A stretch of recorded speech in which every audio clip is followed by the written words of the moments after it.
Oi, pessoal! Sejam bem-vindos ao Coisas da Tainara. Eu sou Tainara Vasconcelos, professora de História, doutoranda, mestra e graduada em História pela Universidade Federal Rural do Rio de Janeiro, especialista em arte, fotógrafa e coordenadora do grupo de pesquisa Imago, em História e Imagem. Também integro o LAPET, que é o Laboratório de Pesquisa em Teoria da História e Interdisciplinaridade, e tenho um foco de pesquisa em imagens e representações de mulheres, sobretudo de mulheres negras, especialmente em fotografias.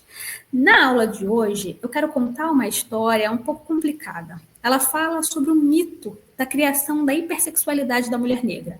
Provavelmente você já ouviu que uma mulher negra ela é muito superior na cama, que uma mulher negra é fogosa, que ela tem uma coisa diferente, tem um sex appeal. Eu sei que muitos de nós não falamos, talvez, muito sobre isso, mas, na verdade, isso é uma característica do racismo. Reduzir as pessoas à sua capacidade sexual, na verdade, não é um tipo de valorização a essa pessoa, e sim uma associação dessa pessoa à animalidade. Sei, difícil de compreender, mas eu vou falar para vocês justamente de onde isso foi criado e quais são as interações disso que eu acabei de falar para essa noção de hipersexualidade da mulher negra que nós temos hoje. Antes de tudo, quero apresentar o conceito de imagens de controle. Esse conceito foi cunhado pela Patricia Hill Collins e ele fala de imagens que foram criadas no imaginário coletivo sobre as mulheres negras, ainda no contexto da escravidão, atualizadas no século XX e reatualizadas para os dias de hoje, e que tem como objetivo manter essas mulheres negras em condições de subordinação e de inferioridade. Diferentemente das representações, as imagens de controle elas são criadas pelos grupos dominantes com esse objetivo específico, uma vez que você responsabiliza essas mulheres negras pelo declínio da sociedade, da população negra, acreditando a elas que tudo que acontece de ruim com a população negra não é responsabilidade do Estado e não é fruto das desigualdades sociais e de todas as atrocidades raciais que foram cometidas contra a população negra nos últimos séculos. Não, na verdade, isso seria por uma falta de gestão dessas mulheres, por uma falta de valor próprio e também por uma incapacidade de amar e ser amada. Com essas justificativas, o Estado ele não precisa se responsabilizar por políticas públicas, por realocar as pessoas em locais seguros e por dar condições de vida adequadas às pessoas. Inclusive, atribui às pessoas um local de raiva, animalidade e selvageria, quando, na verdade, elas só estão reagindo às opressões que sofrem. Uma das imagens de controle trabalhada pela Patricia Hill Collins é justamente essa noção da negra fogosa, essa negra hipersexual, essa mulata exportação. Quem nasceu na década de 90 com certeza lembra da figura da Globeleza. Nós tínhamos aí, representando o carnaval brasileiro, uma mulher negra sambando nua na TV, e isso ficou muito cunhado, muito cravado em nossos corações, a ponto de que muitas pessoas de fato acreditam que exista essencialmente uma superioridade sexual entre pessoas negras e pessoas não negras. E hoje eu quero trazer aqui para vocês o início de tudo, que é a história da Sarah Bartman. Essa é uma história infeliz. Eu peço a vocês, por favor, para repararem no corpo da Sarah Bartman e o que vocês acham que justificaria, então, essa hipersexualidade. Muitas pessoas vão dizer, Tainara, mas os homens procuram mulheres que têm um corpo mais curvilíneo, porque isso é uma característica de fertilidade. Então, esses homens estão seguindo seus instintos primitivos e estão simplesmente buscando uma parceira que pode gerar mais filhos. Mas se essa é realmente a questão, por que nos séculos anteriores esse não era um ponto considerado belo? Essa não é uma característica de beleza representada nas mulheres, nos quadros. Inclusive, na Antiguidade Clássica, as mulheres tinham o corpo representado muito mais parecido com o corpo masculino, que era o ideal do belo, do que com o feminino. É claro que nós sabemos que existem proporcionalidades no corpo que seria ideal para mulheres, no sentido mais estético, mas nós também conseguimos perceber que isso não era tão demarcado nas representações femininas mais antigas. Mesmo nas pinturas e nos desenhos que tinham mulheres nuas, e mesmo que essas mulheres apresentassem, obviamente, uma acentuação do quadril em relação à cintura, porque isso fica claro nessas representações, a partir da Sarah Baartman, as coisas elas assumem um outro ponto. Eu vou falar isso com vocês agora. A Sarah, ela era nascida na África do Sul, ela nasceu em 1789, então no finalzinho do século XVIII. Ela era uma mulher muito pequenininha, tinha 1,35 m de altura, e ela era do povo Khoisan, que também é conhecido como Hottentote ou Bosquimand, ou seja, a etnia mais antiga do mundo que está localizada na África. A Sarah, ela foi, de alguma forma, vinculada à família Baartman, que era uma família holandesa que morava em Cabo Verde, e eles deram a ela o nome de Sartir, que também poderia ser chamado de Pequena Sarah. Não se sabe muito bem nas fontes se ela foi adotada por essa família ou se ela foi contratada por essa família. O que se sabe é que ela trabalhava como uma serva, cuidando do filho do casal e também sendo responsável pelas questões da casa. E assim como as mulheres do seu povo, a Sarah tinha uma beleza muito típica. Ela era uma mulher baixinha, mas que tinha um corpo extremamente voluptuoso. E as características físicas delas eram bastante específicas para pessoas que vinham de fora, por exemplo, para europeus que nunca tinham visto um corpo como o dela. Ela tinha um tipo de avental frontal, que significava que ela tinha uma hipertrofia nos lábios vaginais, ou seja, era uma região realmente grande, e ela tinha um acúmulo de gorduras nas nádegas, ou seja, ela tinha um bumbum muito grande. Isso tornava essa região maior do que era considerado padrão de beleza na Europa, sobretudo para uma mulher. E por causa disso, por causa do seu corpo, em 1810, a Sarah foi incentivada pelo homem que ela era vinculada naquela casa, né, ou seu pai ou seu patrão, e um outro homem que tinha interesse de levá-la para a Europa para torná-la atração de circo. Então ela vai a Londres em 1810, depois de quase um ano de negociação, a fim de participar desses espetáculos. O que ela não sabia que iria acontecer é que essas apresentações elas aconteceriam em circos, feiras, teatros, onde ela estaria dentro de uma jaula por mostrar os seus atributos físicos. E o objetivo disso é que a Sarah ela fosse vista como exótica pelos europeus. Já 4 anos depois, em 1814, depois de ter sido excessivamente exposta, ela continuou sendo exposta, mas por mais tempo. Ela ficava mais de 12 horas no Teatro de Vaudeville, em Paris, sempre nua, ou melhor, seminua, porque ela usava uma tanguinha que cobria a região íntima dela, e isso era uma imposição dela, presa a uma corrente, andando de 4. Isso tudo com o objetivo de deixar o tamanho das suas nádegas ainda maior e ela parecesse animalesca e incontrolável diante do público. Isso tudo era associado à sexualidade, porque ela obviamente estava seminua. A jaula e a corrente mostravam a Sarah como uma mulher supostamente perigosa, porque a sua genitália, considerada desproporcional, a determinava como uma pessoa selvagem.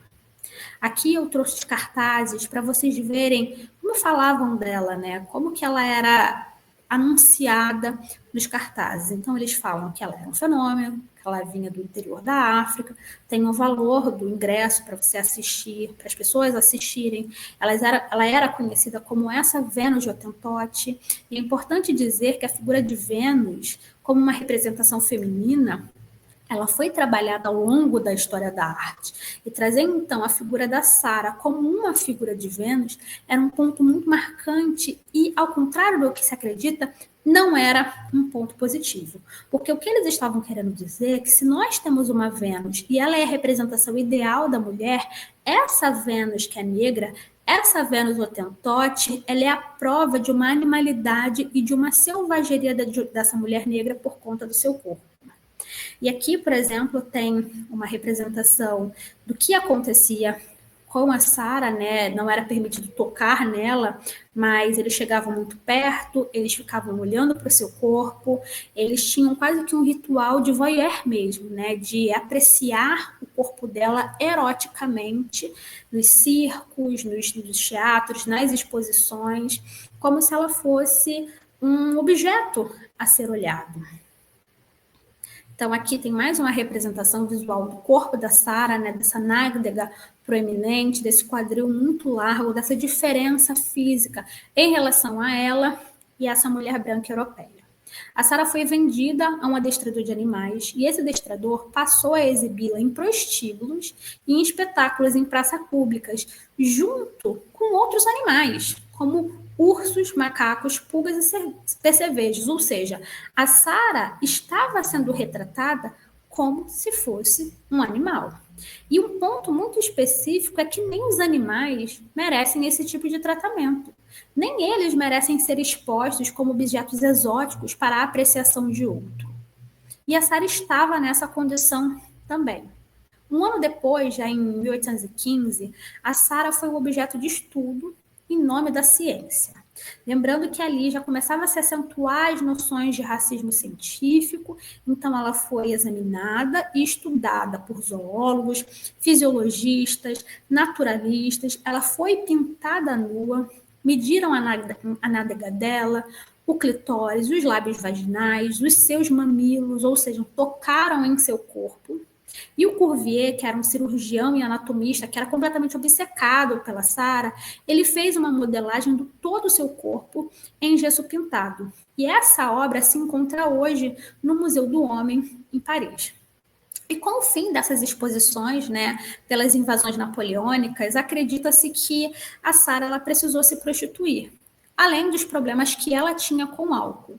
Nesse mesmo ano, em 1815, infelizmente, aos 26 anos, ela faleceu, ou seja, ela teve uma parte considerável da vida dela, desde que ela vai para Londres, sendo exposta, sendo vista tal qual um ser selvagem, não sendo tratada com dignidade, estando ali numa posição de subhumanidade para a apreciação erótica de outras pessoas, num local onde o corpo da mulher era totalmente restrito.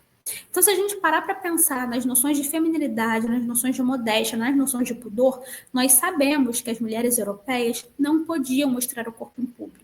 O que chama muita atenção por ver que as pessoas pagavam justamente para ver uma mulher negra seminua em posições humilhantes. Em 1816, o Cuvier fez a autópsia do corpo da Sara e ele dissecou o corpo dela, moldou e conservou o cérebro e a genitália dela em formol. Aqui tem um ponto muito interessante, porque a Sandra Kotsoukas, no livro Zoológicos Humanos, ela fala especificamente sobre essa parte. Ela diz que o Cuvier finalmente pôde fazer o que ele sempre quis fazer, que foi colocar a mão dentro da região íntima dela. E ele colocou a mão, ele penetrou o corpo dela e pôde constatar, então, que não havia diferença entre ela e nenhuma mulher branca.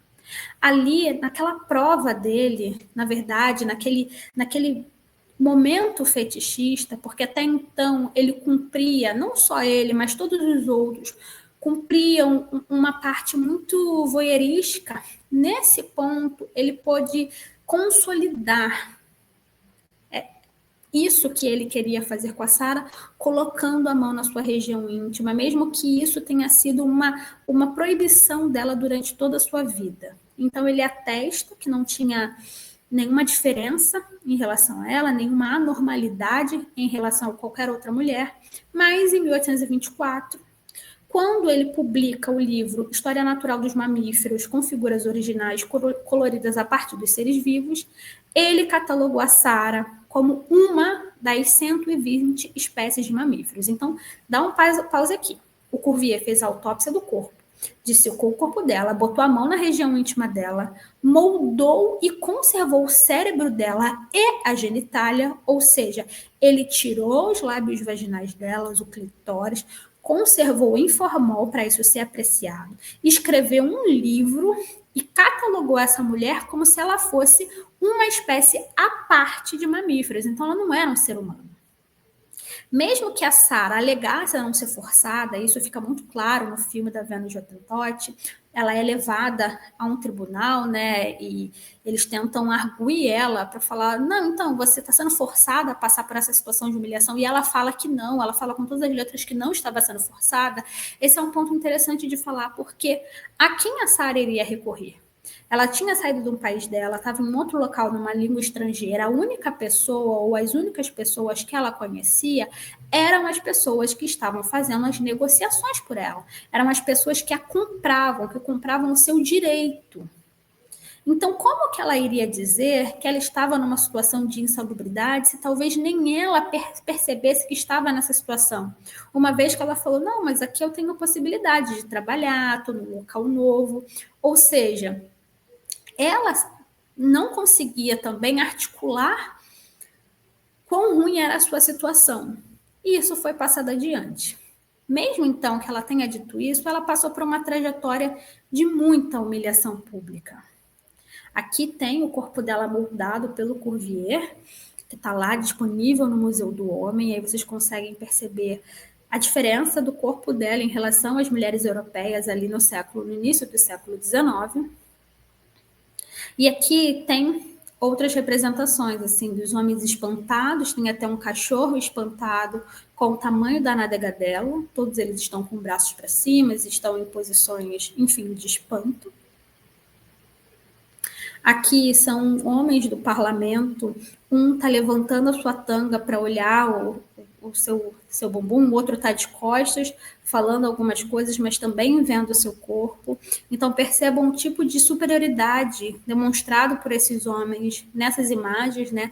Tanto na primeira imagem, que os homens estão espantados vendo o seu corpo, como nessa segunda. Em todas elas, a Sarah, ela era representada fumando, sendo colocada nessa posição de inferioridade em relação àquilo que era considerado o ideal da feminilidade branca. Vocês conseguirem perceber nessas representações, o bumbum dela está enorme em relação ao que foi de fato modelado por Cuvier. E eu coloco aqui a questão se o corpo negro merece respeito, porque a Sarah acaba morta e o corpo dela, que foi dissecado e colocado em formol, continuou a ser exposto.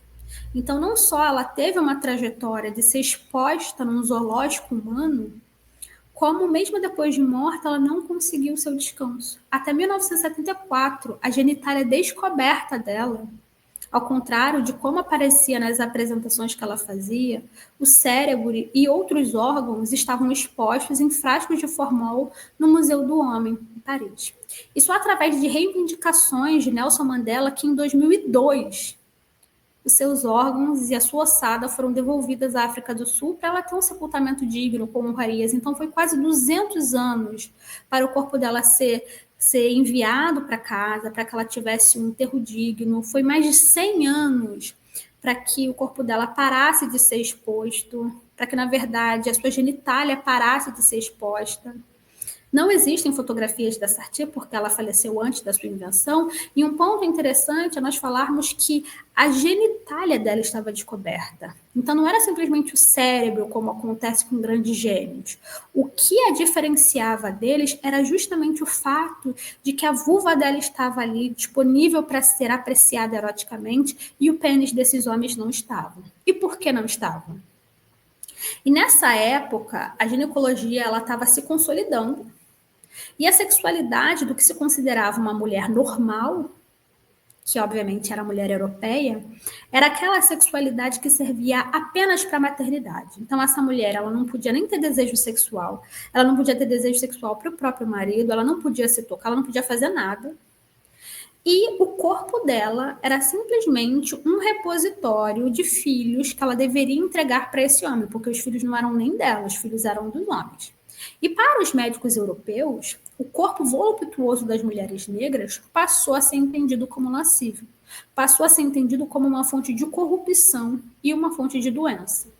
Então, lembram quando eu falei sobre a diferença da representação da mulher branca e da mulher negra? Até o século XVIII, o corpo da mulher branca foi excessivamente exposto em pinturas e representações, enquanto ao mesmo tempo essas mulheres precisavam ficar muito cobertas. Isso era uma mensagem a essas mulheres de que, na verdade, o corpo delas não a pertencia, porque ele ficava sempre nesse duplo saber, né, de ser extremamente exposto, mas elas também terem uma obrigação moral de cobri-lo. Então, era um tipo de representação hierárquica dessa mulher na sociedade. Com essa situação da Sarah Baartman, né, do corpo dela ser um corpo que passou a ser publicamente mostrado e ostracizado, esse corpo dessa mulher branca ele sai de cena. E o corpo das mulheres racializadas é que então é entendido como esse território a ser colonizado, esse outro, essa fonte de lascívia, essa fonte de corrupção, de doença.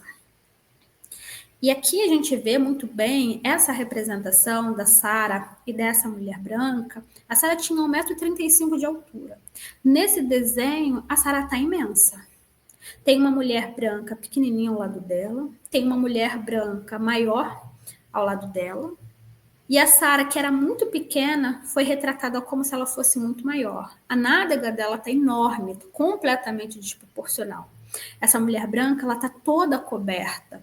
Tudo bem, o seio dela está mais para fora, sim, mas em relação a Sarah, que está toda nua, olha como a representação visual dessas mulheres foi feita, sobretudo a dessa mulher branca, dessa mulher negra, o contraste entre elas. O Cuvier concluiu em seu livro que a Sarah associava uma mulher da espécie humana, a mais baixa, com a mais alta da família dos macacos, o orangotango. Então, era como se a Sarah ela fosse um tipo de elo perdido, porque ela era a associação da mais baixa das mulheres com a mais alta dos orangotangos. E ele descrevia as anomalias da sua genitália, por mais que ele mesmo tenha constatado que não havia nada de diferente entre o canal vaginal de uma mulher branca e o canal vaginal de uma mulher negra. Para o público, a Sarah se tornou uma referência da mulher africana típica. Então, ela foi generalizada. Os europeus expuseram o corpo dela propositalmente para humilhá-la. E foi criado, então, esse imaginário de hipersexualidade da mulher negra, em contraposição ao corpo europeu masculino, que era entendido como um corpo contido, um corpo civilizado, um corpo superior. Por mais que fossem eles que fizessem guerras, invadissem mundos, violentassem mulheres, enfim, esse corpo era o corpo ideal, o corpo masculino. Então, enquanto a narrativa branca desses homens os construía, porque se eles detinham o poder na narrativa, então eles construíam o imaginário que eles queriam. Como eles se construíram como civilizados, comedidos e inteligentes, a Sarah passou a ser o outro do outro, vista como animalesca, com um apetite sexual descontrolado e de natureza instintiva. E, obviamente, que isso não tinha lastro na realidade. A Sarah foi conhecida como uma mulher extremamente inteligente. Ela tinha muita facilidade de aprender idiomas. Então, no tempo que ela esteve na Europa, ela aprendeu outros idiomas, ela conseguiu se comunicar, ela conseguiu ter uma pequena agência do que acontecia com ela, e ela não era aquilo que foi retratado por Cuvier e todos esses homens que tiveram posse da vida da Sarah. Ao contrário da mulher branca pudica, pelo seu corpo, a Sarah aproximava a mulher negra aos animais. Então, ela era entendida como selvagem e como hipersexual devido ao desenvolvimento da sua genitália. E aí é a pergunta: você já tinha pensado por que as mulheres negras eram entendidas como hipersexuais simplesmente pela curva dos seus corpos? Quando você está passando na rua e você vê uma mulher negra com um corpo muito bonito, delineado, mulher com quadril grande, bumbum grande, um vestido colado, quantas vezes essa mulher já não é prontamente associada a um símbolo de potência sexual? Você já tinha pensado por que essa relação era feita? É exatamente porque a partir do corpo da Sarah Baartman há essa associação. O corpo da mulher negra, ele é associado prontamente a uma disponibilidade e a um furor sexual. ela passa a ser incontrolável sexualmente.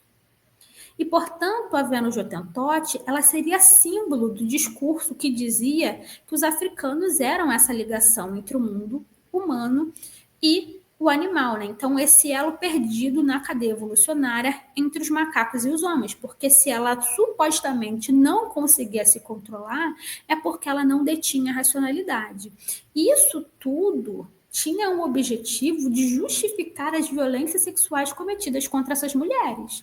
Porque se essa mulher não se controla, se essa mulher é hipersexualizada, se o corpo dessa mulher é um anúncio da sua luxúria, então esse homem que a violentou, ele não é tão culpado assim. Vocês conseguem perceber a construção desse discurso e como ele foi poderoso para justificar as violências cometidas contra as mulheres negras e ainda são? A Sartir foi humilhada, foi desumanizada, e não tem como dizer que não foi, tá, gente? É um zoológico humano.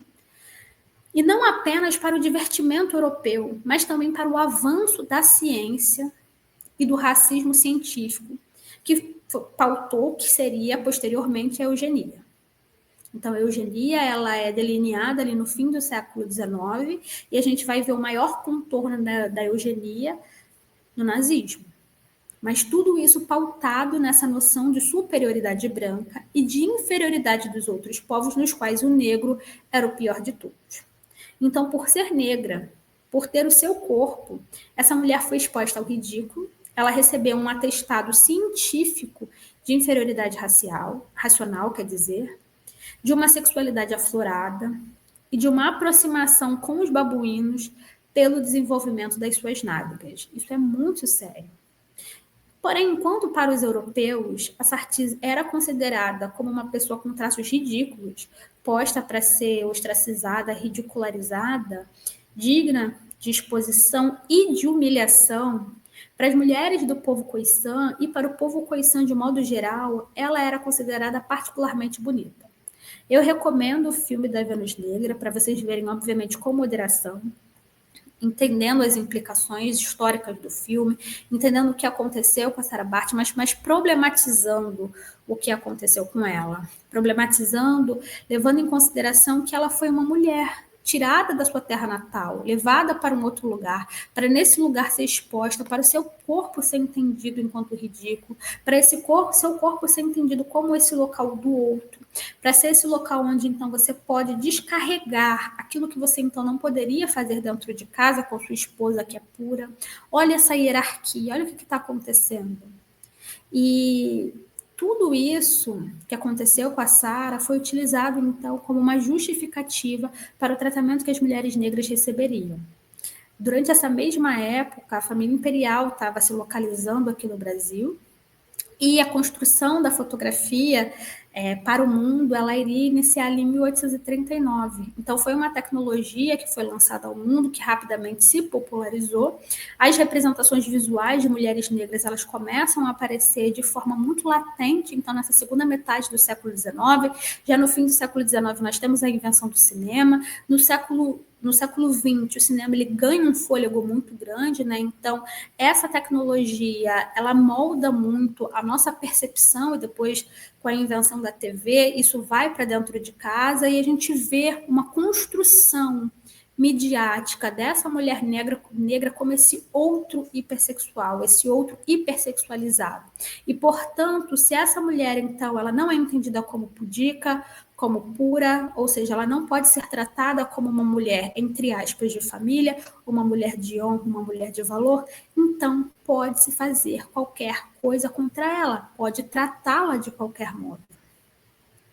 Era sobre isso que eu queria trazer hoje, sobre essa criação desse mito da hipersexualidade negra, trazendo a Sarah Baartman, mostrando como isso foi criado a partir da história dela, como essa história é problemática e como essa história ela serviu e serve como uma imagem de controle, né? Como o pontapé inicial para a criação dessa imagem de controle, dessa mulher que ela não é um ser humano, essa mulher que não merece ser tratada com dignidade, essa mulher que não merece ser tratada de forma racional, porque se ela é irracional, Se o corpo dela é uma prova de sua irracionalidade, então ela pode ser conquistada, dominada e tratada como o outro do outro. Coloca as suas impressões para mim aqui nos comentários, diz se você já sabia sobre o caso da Sarah Baartman e manda para uma outra pessoa que talvez queira conhecer um pouquinho. Até a próxima. Fui!